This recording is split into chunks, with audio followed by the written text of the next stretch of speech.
every time. ஒவ்வொரு முறையும் It's like the book of John chapter 1.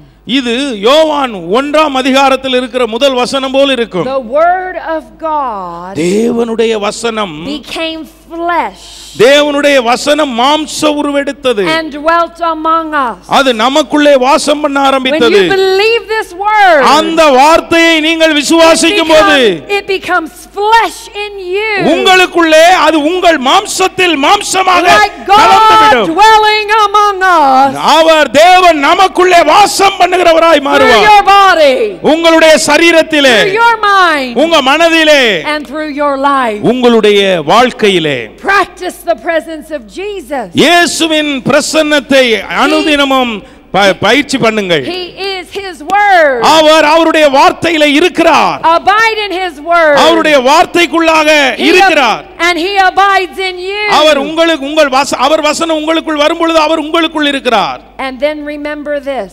பிறகு இதை ஞாபகப்படுத்துகிறேன். If you are a new creation, நீங்கள் ஒரு புது சிருஷ்டியாய் இருந்தால் 2 Corinthians chapter 5 says, 2 கொரிந்தியர் 5ஆம் அதிகாரம் சொல்லுகிறது, the old things are passed away. பழையவைகள் எல்லாம் ஒழிந்து போயின. All things have become new. எல்லாமே புதிதாயின.